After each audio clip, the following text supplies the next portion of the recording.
Hello, good day. I'm glad you come across this video on our Renewing Mindset series. Today we are talking about the mind. The mind. Let me just give a quick recap of our last video. Our last video was on the architecture of man. In that video, we discussed that man is a tripartite being consisting of a body, soul, and spirit. We talk about the body is formed from the dust of the earth, from the materials of the earth, and is the physical part of the man that you can see and relate with. And the body serves as a house for the spirit and the soul.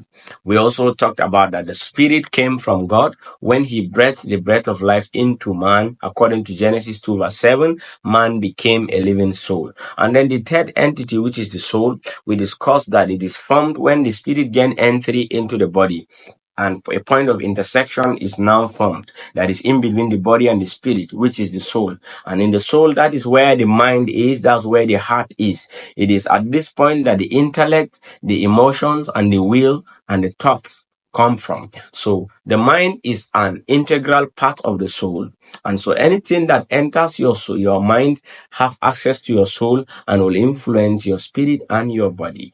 And so the mind is very important. That Paul writing in Romans 12 verse 2, that be not conformed to this world, but be ye transformed by the renewing of your mind. As huge as transformation is, your mind is at the center. Now, I can tell you that most of the strategies the devil have on earth is to take over your mind. Because whatever take over your mind, it's like taking over your soul. And Jesus speaking in Mark 8 verse 36, and that what shall it profit a man when he gains the whole world and loses his soul? So as far as a complete man is concerned, body, soul, and spirit, the soul become the most important component, because that is where your will is. That is where your choice, your agreement to accept Jesus, to accept life or death, is at your will. So anything that influences your will influences you. So back to our today's topic, we said that we are discussing on the mind. And so what is the mind? The mind is that part of the person that is the most important part of the person, that is the center of decision, that is the center of our choices. So permit me to define the mind as the element of a person that enables them to be aware of the world and their experiences, to think, to feel, and it is the faculty of consciousness and thought. Now, how powerful is our mind? Number one, we say the mind is at the center of the soul. Romans chapter 8 verse 6. The Bible says, for to set the mind on the flesh is death, but to set the mind on the spirit is life and peace. So where your mind is set determine whether you're set on death or life and peace, according to Romans 8 verse 6. Now in Romans 8 verse 7 again, Bible says, because the carnal mind is enmity to God. So just the carnality of your mind can lead to enmity with God. And Philemon chapter 1 verse 14. The Bible says, but without thy mind will I do nothing. Will I do nothing. So where you set your mind determines if God will work with you or not. Because without having control of your mind, he cannot do anything. And so it is not good to leave our mind loose. Let me give a classical example in the book of Daniel, chapter 5 verse 20, speaking about Nebuchadnezzar. The Bible says, but when his heart was lifted up and his mind hardened in pride, he was deposed from his kingly throne. So the whole battle, the whole losing of the throne starts in the mind. When the mind was hardened and the heart lifted up, he was now deposed. So the mind is very important. What happens to you largely depends on what goes on in your mind. What happens outwardly is a projection of the activity of the mind. Now, having established the importance of the mind, I want to discuss the access to your mind. And surprisingly, they are normal things we know. Now, the gates of the mind are as follows: the eyes, the mouth, the ear, the nose, the skin. Basically, they are like our five senses, because these are the parts that we relate with. These are the parts of the body that we relate to our environment. So let me start by the eyes. What we see, what we see create a source of our thoughts, and thoughts precede action. When you think of something, you act, right? So what we see is very important. So it's not everything that we see. We think that we are spiritual and we have control of everything, and we leave the gates of our eyes open. Anything on media you see, any music video you see, any comedy we see, any movie we see, any happening we see. So what we see is directly entering your mind, which is the center of your soul. Remember David, when he saw Bathsheba, a cascade of events begin. Those events lead finally to the fall of a great king. What he saw. Are we together? So don't say it doesn't matter. You can watch any movie. You can watch any program. There are programs that are deliberately targeted at your soul to help you to begin see things that will begin to create thoughts and imagination. For example, now we have AI improved pictures, right? Now, those pictures are there generated by artificial intelligence, giving a more beautiful human being, maybe a more beautiful lady than an average lady around. So it will begin to create an expectation that this is how a lady should look like. She must be flawless. She will have long hair.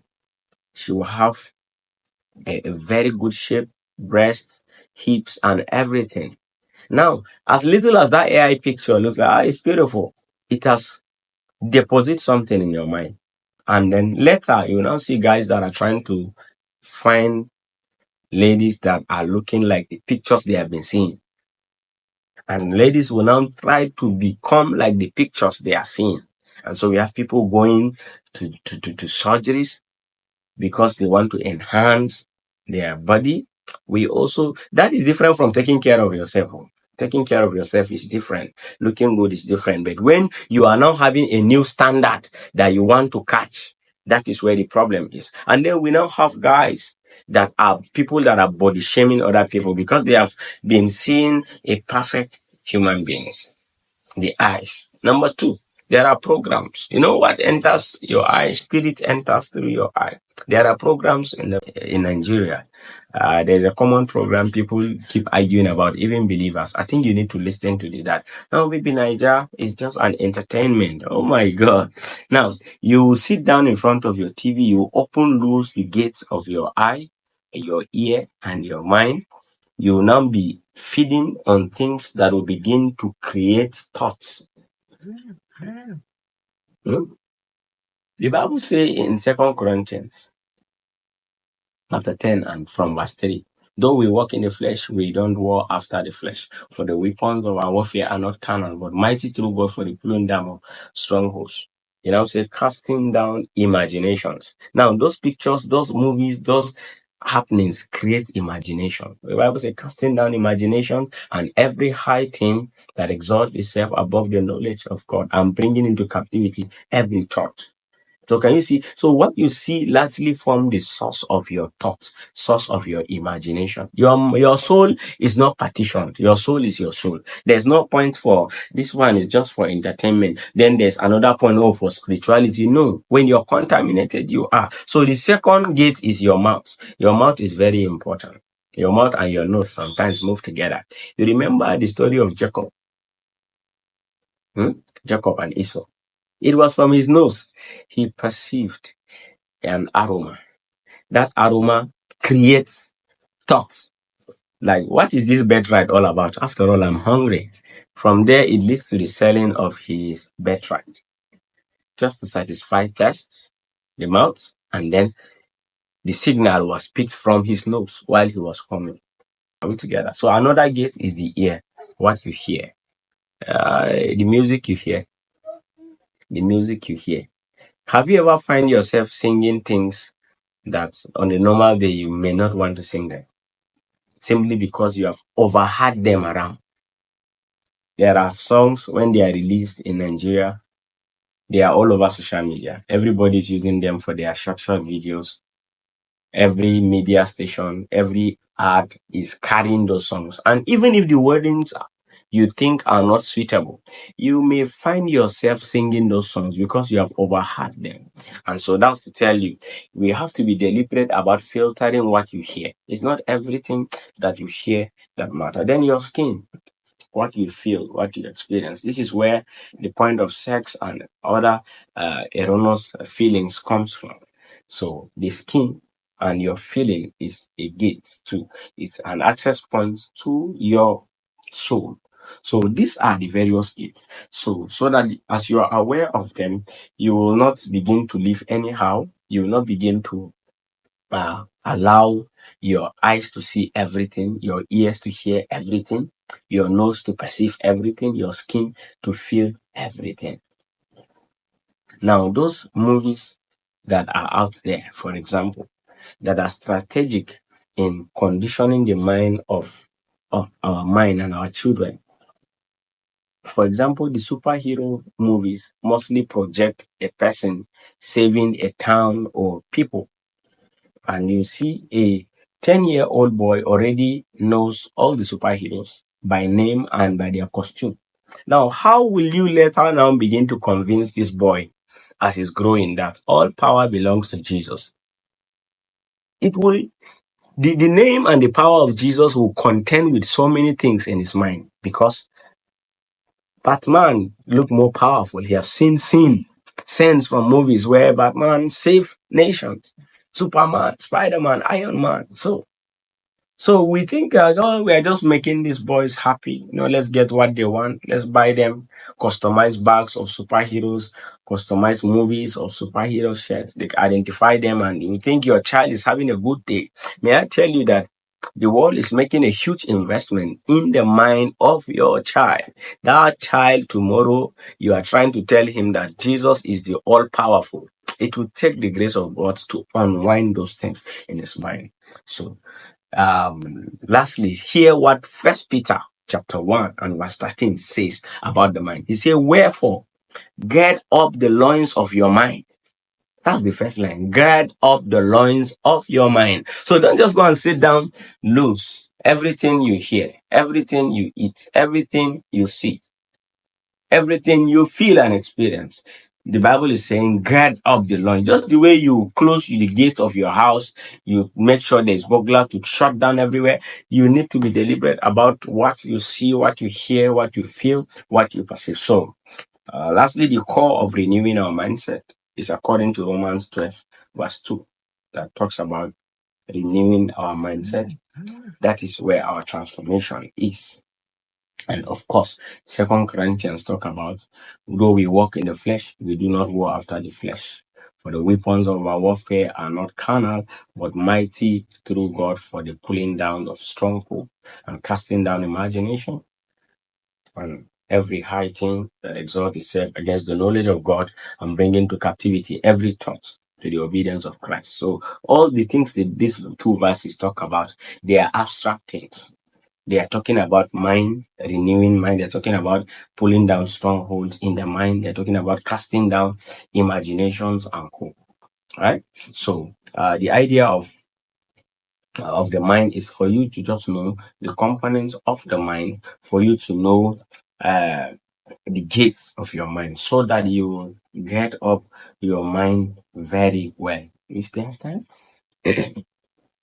Now, just lastly, concerning the last chapter Bible verse I mentioned in 2 Corinthians chapter 10, from verse 3 to 5, it talk about strongholds and it talk about imagination and thoughts. In our next video, I'm going to have time to explain in details what are strongholds, and then why people hardly break out of addictions and circles, simply because strongholds are structures like administrative quarters or houses built in the mind.